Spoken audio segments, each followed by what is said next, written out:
कैसे कैसे पैदा किया जाता है। पैरामीटर्स बना दिए और उसके नाम पर डर। जरा सा वजन बढ़ा और तुमको डरा दिया। अरे अब तो तुम मुठिया गए, अब तो तुम्हें बीपी भी होगा, अब तो तुम्हें शुगर भी होगा, अब तो कोलेस्ट्रॉल भी बढ़ेगा, अब तो हार्ट की प्रॉब्लम भी आएगी। माना डरना चाहिए इस रूप में कि वजन नहीं बढ़ाना चाहिए, लेकिन अरे बढ़ गया तो तुमने ही तो बढ़ाया था, कोई पड़ोसी तुम्हारा पेट कुल्ला कमर थोड़ी चिपका के गया था, अपना घटा लो। अब जिंदगी भर इसको ढोने से क्या फायदा। जरा सा कोलेस्ट्रॉल बढ़ गया, जिंदगी भर के लिए दवा शुरू, लो। जरा सा बीपी बढ़ा, जरा सा शुगर बढ़ा, अरे सावधानी तूने नहीं रखी, बढ़ गया। जरा सा एसिडिटी बढ़ गई, जरा सा शरीर में तुमने खट्टी चीजें ज्यादा खा ली, बाई की चीजें ज्यादा खा ली, दर्द बढ़ गया। अब देखो कितने महा झूठे। एक बार R factor CRP ANA AVN HLB 27 बढ़ जाए, एक बार यूरिक एसिड बढ़ जाए, बोले जिंदगी भर कोई दवा नहीं। तो क्या करो, पेन किलर खाओ, बायोलॉजिकल खाओ, स्टीरॉइड खाओ। ये है गंदा धंधा, ये है अपने चंगुल में चक्रव्यूह में फंसा के, डरा के, तुम्हें अपने चक्रव्यूह में फंसा के ड्रग माफिया, मेडिकल माफिया पूरी दुनिया में तबाही मचाए हुए हैं। अब देखो ये हो गई स्वास्थ्य के नाम पर दवाई। अरे जरा सा बीपी बढ़ा, हम एक दिन पूरी लैब में गए, हमारे पूरे योग की आयुर्वेद की बहुत बड़ी रिसर्च लैब है, पूरा रिसर्च सेंटर, वर्ल्ड का जितना बड़ा योग आयुर्वेद नेचुरोपैथी में जीवन की प्रकृति के सनातन शाश्वत सत्यों में अनुसंधान शोध करने का जितना बड़ा संस्थान पतंजलि में है, उतना बड़ा संस्थान दुनिया की किसी सरकार के पास नहीं, WHO के पास नहीं, भारत के आयुष मंत्रालय के पास भी नहीं है। अब उसके लिए पुरुषार्थ तो किया, अब उसमें हजारों करोड़ रुपए लगे, सैकड़ों डॉक्टर साइंटिस्ट लगे। तो देखो आपको एक बहुत ये छोटी छोटी बातें, तो मैंने ऐसी नाटक करके देखा कि ये बीपी कैसे बढ़ता है। चंदू क्या गड़बड़ करता रहता है, तेरे को इतने दिन हो गए शूटिंग भी करनी नहीं आती। ऐसा बोलते ही मेरा बीपी बढ़ गया, ऊपर का 150 और नीचे का 100। अरे वो हाथ पे लगा रखा था। एक बहुत बड़ी साइंटिस्ट हमारी डॉक्टर सरलेट एलिस, वो डर गई। स्टॉप बाबा जी, व्हाट इज गोइंग। मैंने कहा हुआ क्या। वो तब तक बीपी आ गया 70 110। बोले व्हाट इज हैपेंड। मैंने कहा ये तो मैंने नाटक किया था गुस्सा करने का, और वो बहुत गुस्सैल थी। मैंने कहा तू रोज गुस्सा करती है, किसी दिन मर जाएगी, तेरे को दिखाया है। सब जी मैं आगे से कभी गुस्सा नहीं करूंगी। क्या मतलब हुआ, तुम नाटक में भी गुस्सा करते हो ना। आपको हम एक बात और बताते हैं, एक साधु बड़े कड़वे प्रवचन देते थे, तरुण सागर जी उनका नाम था। मैंने एक दिन बोला महाराज आप ना ये जोर जोर से बोलते हो ना, ये ऐसा मत किया करो, आपको बहुत तकलीफ हो जाएगी। बोले साहब जी क्या करें, पहले तो हम बोलते थे ऐसे ही नाटक करते थे, और बाद में हमारी आदत हो गई, और जैसे बोलते थे मैं तुमसे कहता हूँ ऐसा पूरा हिल जाते, और हिलते हिलते उनको ऑटोमेन डिजीज होगी, सच में मर गए बेचारे। नाटक में भी गुस्सा नहीं करना। आपको हम ये एक्सपीरियंस की भी बातें बता रहे हैं। बीपी तो एक क्षण में बढ़ता है, एक क्षण में घटता है। शुगर आदमी को खिला दो 1-2 किलो लड्डू, पिला दो 1 किलो गन्ने का जूस, बढ़ जाएगा शुगर। अरे चीजों को ठीक, अपना आहार विचार ठीक कर लो, सबको ठीक हो जाता है। ये झूठी बातें हैं कि एक बार बीपी बढ़ा तो फिर डाउन नहीं आएगा। अरे बावले, एक सेकंड में हम बीपी नॉर्मल कर देते हैं। एक हरियाणा का आदमी 10 साल से डिप्रेशन की दवा खा रहा था। सुनो जरा गौर से, ये लाइव एग्जांपल बता रहा हूं। बोले बाबा जी बाकी तो ठीक है, रासा हो रखा है। मैंने कहा के रासा हो गया। ये रासा वहां का बिल्कुल देसी शब्द है। बाबा जी गुणा कसूता काम हो गया, रासा हो गया। क्यों हो गया, जमा मारे गए रे बाबा। 10 साल तक डॉक्टर ने पागलपन की दवा दे रखी है, नींद ही नींद आवा है। और मैंने कहा हो गया के, बोली यूं कहें कि तेरे जो डिप्रेशन हो गया। मैंने कहा बावड़े हरियाणा का आदमी डिप्रेशन, तेरे को तो डिप्रेशन है ही नहीं। उसको मैंने एक दो बातें बताई, अरे डिप्रेशन तो उसको होता है भाई जिसका छोरा मर गया हो, छोरी मर गई हो, बहू बेटी मर गई हो, तेरा सब कुछ जिंदा है ना? बोले जी सब कुछ जिंदा है। और मैंने कहा तू भी मरा है कि जिंदा? बोले जी जिंदा हूं, तारे सामने टाडा खड़ा हूं। मैंने कहा भाग, कोई डिप्रेशन नहीं तेरे को, तेरे को बावड़ा कर रखा है, पागल बना रखा है लोगों ने। बाबा जी ठीक कह रहा है, मैं तो डिप्रेशन में हुई नहीं। वो उसी दिन तक उसकी 10 साल की दवाई छूट गई और फिर हंडता फिर यूं। बोला पापा ने डिप्रेशन ठीक कर दिया। अरे मैंने कहा तेरे को डिप्रेशन था ही नहीं। ऐसे लोगों को पागल कर देते हैं, तेरे को डिप्रेशन है।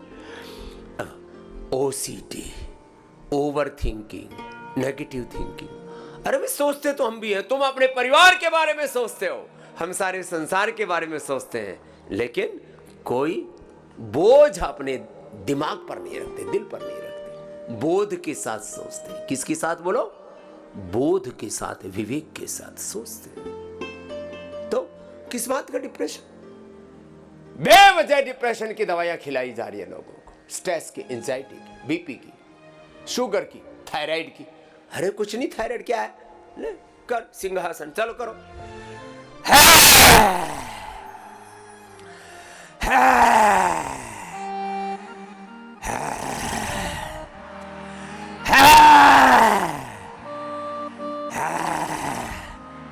पांच बार ऐसे कर लो, 5 बार उज्जाई कर लो ऐसे, 5 बार उज्जाई, 5 बार सिंहासन किया,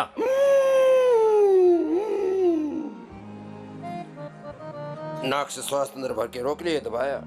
थायराइड ठीक धनिए के पानी के साथ थायरोग्रिड ले ली, थायराइड पर है, थायराइड पीछे ग्लैंड नॉर्मल आ गया, योग किया, ध्यान किया, ठीक है। पागल बना रखा लोगों को। Hypo depression, thyroid, hypothyroid, hyperthyroid. लो हाइपर हो जाए तो आदमी सूख जाए, हाइपो हो जाए तो आदमी फूल करके गुप्पा हो जाए। अरे अपना शरीर अरे शरीर तुम्हारे हाथों में है। On your body, control your body, control your emotions. अपने शरीर को, अपने इंद्रियों को, अपने मन को, अपने विचारों को, अपने भावों को, अपनी संवेदनाओं को थोड़ा साधो, नियंत्रण करो। अथ योग अनुशासन, सारा समाधान है अनुशासन में, डिसिप्लिन में। चलो थायराइड ठीक। अब कहते थायराइड की दवा जिंदगी भर खाओ, क्योंकि धंधा है ना। शुगर की दवा जिंदगी भर खाओ। हमने टाइप 1, टाइप 2, टाइप 3 डायबिटीज। कल एक डॉक्टर मिला, बोल बाबा जी शुगर ठीक होगी, दवाई बंद होगी। कितने 20 साल से खा रहे थे। कहीं वहाँ अहिल्याबाई नगर से, महाराष्ट्र से आए हुए पति पत्नी। बोले बाबा जी ये तो कमाल हो गया, 20 साल की दवा बंद हो गई। मैंने कहा ऐसे ही कमाल होता है। मैं चैलेंज करता हूँ WHO के प्रेसिडेंट से लेकर के, सारी दुनिया के हेल्थ मिनिस्टर से लेकर के, सारी दुनिया के टॉप साइंटिस्ट और डॉक्टर से लेकर के, जिसको भी बीपी, शुगर, थायराइड हो, लिवर किडनी फेलियर हो, पतंजलि में आओ, उनको ही ठीक कर देंगे पूरे विज्ञान के साथ। कोई ढोंगा डंबर पाखंड अंधविश्वास नहीं, ये विज्ञान है। जैसे आप साइंस पढ़ते हो, मैथमेटिक्स पढ़ते हो, उसके कुछ सुनिश्चित सिद्धांत है, उनके सुनिश्चित परिणाम है। योग का भी सुनिश्चित परिणाम है। चलो करो। तो झूठे पैरामीटर बना लिए, जरा सा ऊंचा नीचा करके तो थोड़ा कोलेस्ट्रॉल। अब मेरे पास कल एक भाई आया, बोले जी 1000 ट्राइग्लिसराइड है। अरे मैंने कहा इसका लोकीकल्प करा दो, 3 से 7 दिन के अंदर 1000 से सीधा 150 आ जाएगा इसका ट्राइग्लिसराइड। क्या है, फालतू बकवास है। कोई दवाई नहीं, कोई दवाई नहीं चाहिए, एलोपैथी की भी नहीं, आयुर्वेद की भी लिपिडों में हमने बना रखे हो, तो थोड़ा लोगों को तसल्ली देने के लिए बना रखी है। कोई दवाई खाने की जरूरत नहीं। जो लहसुन खाते हो लहसुन खा लेना, लहसुन नहीं खाते अर्जुन की छाल दालचीनी पी लेना, अर्जुन की छाल दालचीनी भी नहीं पीनी, लौकी का जूस पी लेना, लौकी की सब्जी खा लेना और वही खाओ 3 दिन तक। 3 दिन में कितना ही भयंकर। एक मेरे पास आए मुस्तफ़ा मुंबई का, उसका कोलेस्ट्रोल था 800, ट्राइग्लिसराइड था 4700। अब इतना हो जाए एक था अशोक मुंबई का, मैं और वहाँ सारे SCPGI के सारे डॉक्टर और सब लैब टेस्ट में लगे हुए, और उसका खून जम गया ऐसे दही की तरह, खून निकालते जम जाए। बोले बाबा जी ये तो मरेगा, आपकी क्लिनिकल कंट्रोल ट्रायल में है, आपकी सिर लगेगा। भगवान की ऐसी कृपा है, मैंने 10 करोड़ से ज़्यादा लोगों का शिविर किया, एक भी नहीं मरा आज तक, एक भी नहीं मरा। लो हॉस्पिटलों में रोग टपाई टप मारे, एक डिपार्टमेंट तो लाश ठिकाने लगाने के लिए बनाया हुआ था। 4700 ट्राइग्लिसराइड, 800 कोलेस्ट्रॉल ठीक हो गया, शुगर भी ठीक हो गया, ब्लड प्रेशर भी ठीक हो गया। फिर दोबारा आया, फिर तीसरी बार आया। मरी जी डॉक्टर ये बोले तुम मरा क्यों नहीं? हमारे पास तो कोई दवाई नहीं थी। 4 हजार मैंने लोगों का आर इफेक्ट ठीक किया है। आर इफेक्ट, ESR, जितने भी शरीर में उपद्रव हो रखे ना, अनवांटेड चीजें, एक वाक्य कह रहा हूं, योग ना करने के कारण से सारी अनवांटेड चीजें होती हैं, अप्रतिम चीजें, कोई सोच नहीं सकता।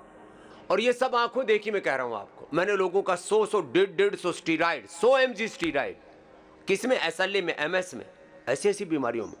अब ये सिंडोप आदि खाते, पार्किंसन वाले ऐसे पूरे हिलते हिलते से आते हैं। मैं कहता हूँ देखो भाई, इनिशियल स्टेज में आ जाओगे तो तुरंत ठीक हो जाओगे। फिर भी हमने भयंकर लेवल पर पहुंचे हुए पार्किंसन, अल्जाइमर, डिमेंशिया सबको ठीक किया।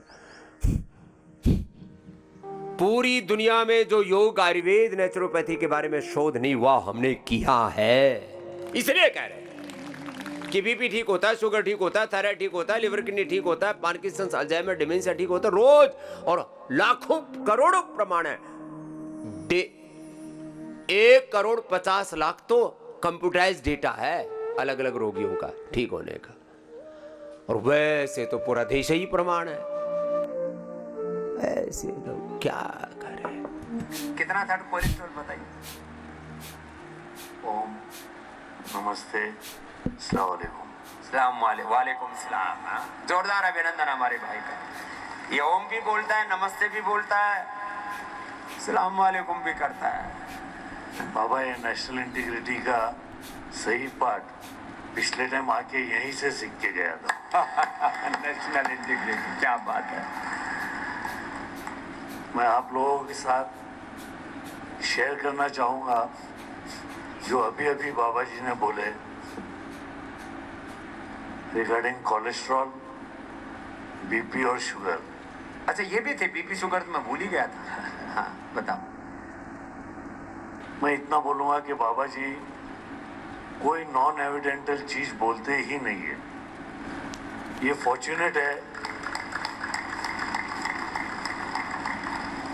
ये फॉर्चुनेट है कि बाबा जी ये 3 बीमारी की बात कर रहे थे और उसका पहाड़ जैसा जीता जागता एग्जाम्पल मैं खुद हूँ।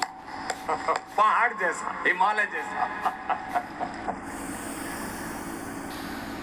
मैं बॉम्बे हूँ, बॉम्बे में रहता हूँ। बॉम्बे के मशहूर doctor, cardiac doctor, doctor Ramakant Panda, उनकी अपनी एशियन हार्ट हॉस्पिटल है जो मेरा ख्याल है इंडिया के टॉप 10 हॉस्पिटल्स में से एक है। वो खुद भी बड़े डॉक्टर माने जाते हैं। हाँ, जब उनके पास वो लेके गया था, मैं रिपीट नहीं करना चाहूँगा जो लास्ट टाइम बाबा जी ने बुलवाए थे कि मुश्ताक भाई अपना एक्सपीरियंस करो, लेकिन वो डॉक्टर तक खुद, जैसा अभी डॉक्टर बताया कि हमारे डॉक्टर आँख निकाल के देख रहे थे, आँख फाड़ के। हाँ, और हमारे डॉक्टर रमाकांत पांडे अपनी जबान को दबा के बोल रहे थे कि या तो ये लड़के का 4800 है नहीं, और अगर है तो ये वो लड़का नहीं है, ये मर गया होगा, वो दूसरा आ गया उसकी जगह।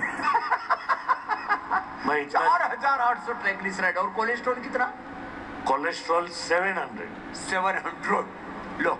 और ये सारी चीज केवल और केवल 7 दिन के अंदर जो बाबा जी ने बोले थे, डॉक्टर्स ने बोले थे, थेरेपीज किए थे निरामयम के अंदर, 7 दिन के बाद यहीं की लेबोरेटरी के अंदर हम लोगों ने ब्लड टेस्ट किया था, और मुझे तो 2 मिनट के लिए चक्कर आ गई थी जो कभी नहीं आई थी।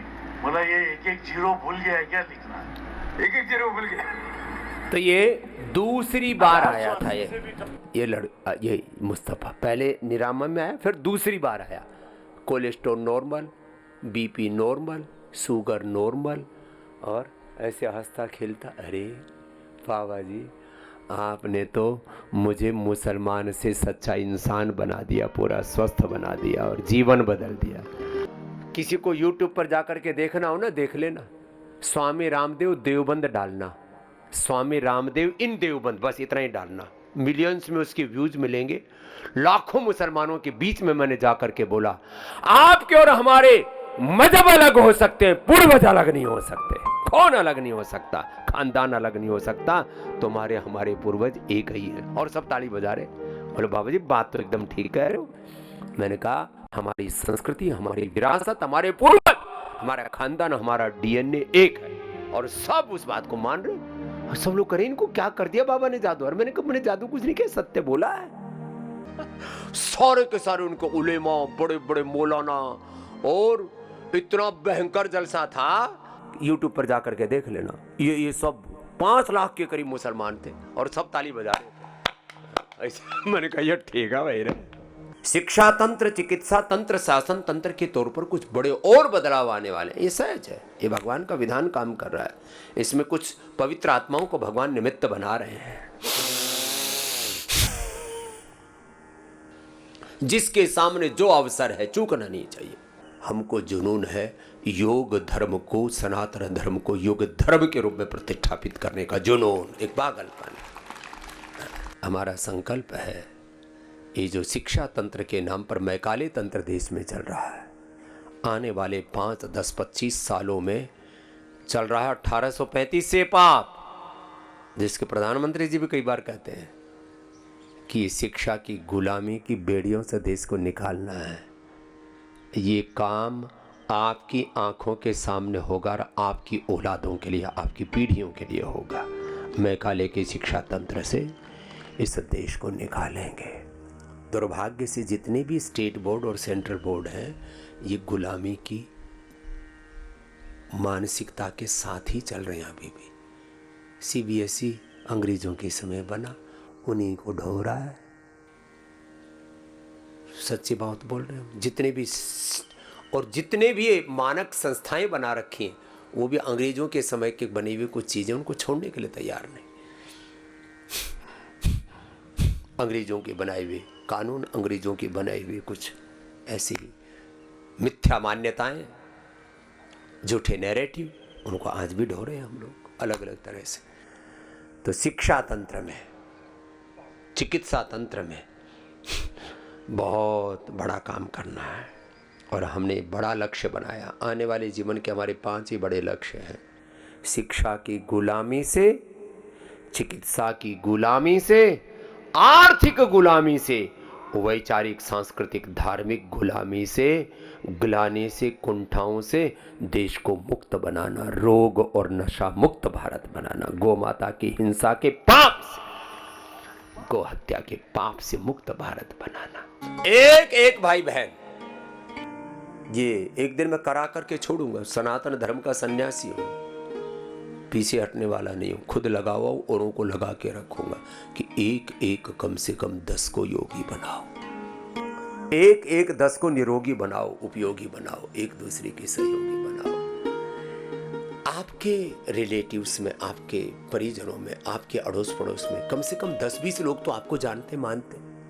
जब 10-20 लोग आपको जानते मानते हैं, चलो हमको ज्यादा लोग मानते हैं, जानते हैं, कोई तो आपको तो 10-20 लोग तो जानते मानते हैं ना। उनको योग से जोड़ो, आयुर्वेद से जोड़ो, स्वदेशी से जोड़ो, अपनी शिक्षा अपनी चिकित्सा से जोड़ो, अपनी जीवन पद्धति से जोड़ो, अपने धर्म से, अपनी संस्कृति से, अपनी विरासत से जोड़ो। हम सब ऋषिशिकाओं के वंशधर हैं। हम ऋषिशिकाओं, वीर वीरांगनाओं की संतानें हैं। देवों का देवत्व, ऋषियों का ऋषित्व, ब्रह्म का ब्रह्मत्व, भगवान की भगवत्ता, भगवती की भगवत्ता, राम का रामत्व, कृष्ण का कृष्णत्व, शिव का शिवत्व हमारे भीतर होना ही चाहिए। हमारे डीएनए में योग है, हमारे डीएनए में राम का रामत्व है, कृष्णत्व है, हनुमत्व है, शिवत्व है। ये हमारी मूल पहचान है। 5 लाख लोगों को आज पतंजलि से रोजगार मिल रहा है। करोड़ों लोगों के जीवन में खुशहाली है। करोड़ों लोग रोग मुक्त हो गए, दोष मुक्त हो गए, नशा मुक्त हो गए, उनके जीवन बच गए। कितने आप उसका लाभ देखिए ना, बचपन, बच्चों का बचपन बचाया है हमने, जवानों की जवानी बचाई है हमने, इस देश को रोग मुक्त नशा मुक्त करने में, इस देश का स्वाभिमान जगाने में एक बड़ी भूमिका निभाई है हमने। तो ये काम हो गया, हो गया, भगवान करा रहा है। और अभी तो कौन सा पूरा हुआ है, अभी तो चल रहा है। ऐसे भाई जब एक अकिंचन सा स्वामी रामदेव, अनपढ़ माँ बाप का बालक एक रामदेव, अनपढ़ माँ बाप का बालक एक आचार्य बालक कृष्ण, वो आपके सामने जब एक इतना बड़ा कार्य उससे करवा दिया भगवान ने, अरे थोड़ा थोड़ा सब आहुति दो। यह हमारा परम धर्म है कि योग धर्म के लिए, वेद धर्म, ऋषि धर्म, सनातन धर्म के लिए, राष्ट्र धर्म के लिए, इस मानव धर्म सेवा धर्म के लिए जो अपना दायित्व है हम उसको निभाएं। योग करने से अपने आप वो हैप्पी हार्मोन्स, वो जेनेटिक इंजीनियरिंग अपने आप हो जाती है। उसके लिए पैसे तो करोड़ों रुपए लगेंगे। अब एआई, मनुष्य ने एआई को बना, एआई से मनुष्य के उम्र को बढ़ाने की, उसको अमर बनाने की कोशिश की जा रही है कि ऐसे कुछ चीज़ें इंजेक्ट कर दी जाएंगी कि बॉडी को अपने आप ही अंदर से रिपेयर करती रहेंगी। ऐसी जेनेटिक इंजीनियरिंग के लिए कोशिश चल रही है। सार में बता रहा हूँ, फिर कभी विस्तार में बता देंगे। तो क्या ऐसी चीज़ें इंजेक्ट कर लो अपने अंदर, सुबह सुबह गोधन अर्क पी लो, सारा शरीर शुद्ध हो जाएगा और पूरे शरीर की जो अच्छी ऊर्जा है वो जागृत हो जाएगी और खराब जो कचरा है वो बाहर निकल जाएगा। फिर गोघृत पान कर लो, इम्यूनोग्रिट गोल्ड खा लो, ये है ना, ये इसीलिए देते हैं आपको, एक इम्यूनोग्रिट गोल्ड खा लो। ये मैंने भी खाना शुरू कर रखा है। जैसे हमारी उम्र, अब हम सीनियर सिटीजन हो गए तो हमने कहा भाई अब यहीं पर ठहरा देना है, तो एक गोली रोज खा लेते, एक कैप्सूल है इसमें क्या है, इसमें ये वो है जीवक कृष्णक रिद्धि वृद्धि मेधा महमेधा काकुलिक क्षीर काकुलिक विदारी कंदमराही अश्वगंधा शता और सफेद बोसी कौन बीज बला बीज, ये पूरा का पूरा बोल दिया इसका फार्मूला। और गिलोय, ये है जवान रहने का फार्मूला। वैसे मैं इसको यदि 10,000 की बेचता तो अभी तक तो मैं हजारों क्या लाखों करोड़ कमा लेता। जितनी महंगी बेचो ना उतना लोग ज़्यादा खाते हैं। आजकल 5-5 लाख रुपए का तो खाना नाश्ता हो जाता है लोगों का। ऐसी मशरूम खा रहे हैं, बोले ये तुम्हारे शरीर को रिपेयर करती है ये मशरूम, ये कीड़ा जड़ी है, कीड़ा मकोड़े खाने वालों, ये जड़ी बूटियाँ खा लो। सच्ची बता रहे, ये एक रोज खा लेना। सुबह सुबह हम गोधन अर्घ पीते हैं, पूरा शरीर शुद्ध हो जाता है। एक रत्ती भर भी, जैसे डीप क्लीनिंग होती है ना, जो बहुत अच्छे अच्छे घर परिवार जिन्होंने 100, 200, 500 करोड़ रुपए खर्च करके घर बनाए हुए हैं ना, वो जरा सा भी कहीं धूल का कण नहीं मिलता उनके टेबल पर, उनके कहीं पर भी पर्दे में, कहीं इधर उधर, पूरे घर में फ्लोर पर भी है। वो मैम साहब सफाई तो करती नहीं, हाथ बीच बीच में कहीं कहीं मार के देखती हैं, ए इसमें धूल कैसे दिखी। तो हम पूरा अपना कचरा साफ करके रखते हैं। तो इम्यूनोग्रिट गोल्ड खा लेना। फिर जिसको जो बीमारी है ना, ये सारी जो आयुर्वेद की औषधियाँ, एक जड़ी बूटी में 500 से 1000, कम से कम 100 मेडिसिनल कंपाउंड होते हैं। आपको जो जड़ी बूटी यहाँ पर दे रहे हैं ना, ये ऐसे नहीं दे देते कुछ भी उठा करके किसी को कुछ भी खिला दिया पिला दिया, ऐसे नहीं। बड़ा गहरा है इसका विज्ञान। और वो सारा फिर वो जड़ी बूटियाँ शरीर में लगे, इसके लिए पंचकर्म षटकर्म कराते हैं, उपवास कराते हैं आपको। शरीर की ऊर्जा शरीर को संभालने में लगे। तुम्हारी ऊर्जा तुम्हारी बेवकूफ़ियों को ठीक करने में लग रही है। सुबह से शाम तक तुम मूर्खताएं करते हो, अपने शरीर के साथ अत्याचार। सबसे खराब 2 इंद्रियां, रसना और वासना। अपनी जुबान संभाल के रख। चटोरी 2 काम करती है, ये तो पिटती है, उल्टा पुल्टा बोलती है तो पिटती है, और उल्टा पुल्टा खाते तो खुद के ऊपर अंदर से डंडे पड़ते हैं, कभी बाहर से डंडे पड़ते हैं। तो सुबह सुबह ऐसे आपको बता दिया। फिर जिसको जो बीमारी है अपनी बीमारी के हिसाब से लिवोग्रिट, इनोग्रिट कार्डियोग्रिड, हृदयामृत, स्वासारी, ब्रोनकोम, पेडानिल गोल्ड, ऑर्थोग्रिड। फिर जो नहीं खाना वो नहीं खाना। कल एक बहन मिली, बोले बाबा जी मेरा घुटने ठीक नहीं हो रही। मैंने कहा गड़बड़ क्या क्या कर रही है? आंवला तो नहीं खा रही है? बोले तो खूब दबा के खाती हूँ। दही तो नहीं खा रही? बोले वो भी दबा के खाती हूँ। मैंने कहा फिर तू काम उल्टे कर रही है और फिर कह रहे मेरे को पेडानिल गोल्ड, ऑर्थोग्रिड, ऑर्थोकेयर असर नहीं कर रहा। सारे रिपेयर होते हैं, सारी बॉडी रिपेयर होती है। टूटा फूटा तन, टूटा फूटा मन, सब रिपेयर होता है। सब सारी रिपेयरिंग के लिए इतनी अच्छी औषधियाँ बनाई हैं। तो भाई मैं तो सबसे आह्वान करूँगा, एक तो प्राणायाम, अपना अपना आसन, मंडूकासन से लेकर के गोमुखासन तक, और सारी औषधियाँ सबको रोज बताते हैं। ये सब औषधियाँ ले लेना और अपना खान पान ठीक करना। डूज एंड डोंट्स, क्या खाना क्या नहीं खाना, क्या करना है क्या नहीं करना, क्या सोचना है क्या नहीं सोचना। डूज एंड डोंट्स क्लियर होने चाहिए। जैसे मैं थोड़ी दिन पहले एक वाक्य बोल रहा था, अभ्यास ही जीवन है, practice is life and life is practice. और योग अभ्यास सारे अभ्यासों को, सारी आदतों को, सारे आपकी बाण को ठीक कर देता है। विधि निषेध ही जीवन है। निषेध से बचना, deny the don'ts and apply the dos, बस और कुछ भी नहीं है। तो भाई कम से कम जिंदगी में तुम अपने एक लाइन खींच के रखो, ये करना है ये नहीं करना, ये सोचना है नहीं सोचना, देखना है नहीं देखना, सुनना है नहीं सुनना, बोलना है नहीं बोलना, ये खाना पीना है नहीं खाना पीना, बस।